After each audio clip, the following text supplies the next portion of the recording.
ഒരിക്കൽ പ്രളയത്തിന്റെ ഭീകരത അനുഭവിച്ചാണ് നമ്മൾ ഒന്നല്ല പലവട്ടം. ആ പ്രളയത്തിന്റെ ഭീകരത ഇന്ന് അനുഭവിക്കുന്ന തൊട്ട അയൽരാജ്യമായ ചൈനയാണ്. കാണാത്തവർക്ക് കുറച്ച് ഭാഗങ്ങളിലെ വീഡിയോ ആണിത്.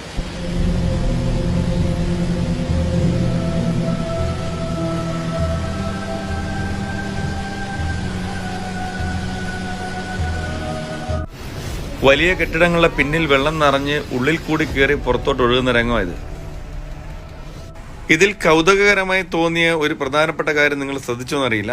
ഇത് ഡ്രോൺ ഉപയോഗിച്ചാണ് ആളുകളെ രക്ഷപ്പെടുന്നത്. ഏകദേശം 100 കിലോ വരെയുള്ള ആളുകളെ എടുക്കാൻ വേണ്ടിയുള്ള ഡ്രോണുകൾ ഇപ്പം ചൈനയിലുണ്ട്.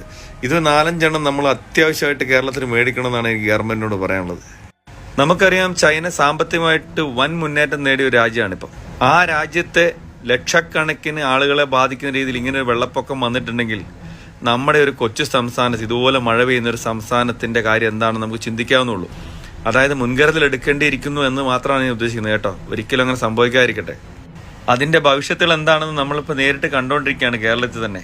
വയനാട് ദുരന്തം കഴിഞ്ഞതിന് ശേഷവും 1 വർഷത്തിന് ശേഷം കഴിഞ്ഞ ദിവസവും കണ്ട് നമ്മൾ ആ മനുഷ്യരുടെ കണ്ണീരും കൈയും എത്ര കണ്ട് അവരൊക്കെ ഇന്നും ദുരിതത്തിലാണെന്ന് നമുക്ക് ബോധ്യപ്പെട്ടൊരു കാഴ്ചയായിരുന്നു കഴിഞ്ഞ ദിവസങ്ങൾ നമ്മൾ കണ്ടത്.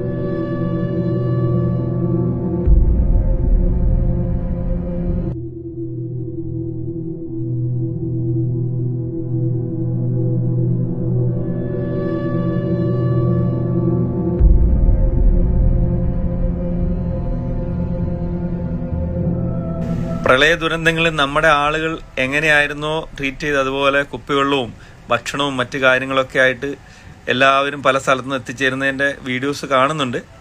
ഇത് അനുഭവിക്കുന്നവരുടെ വിഷമങ്ങൾ എത്രയും പെട്ടെന്ന് തീരട്ടെ എന്ന് മാത്രമേ നമുക്കിവിടെ ഇരുന്ന് പറയാൻ കഴിയുള്ളൂ.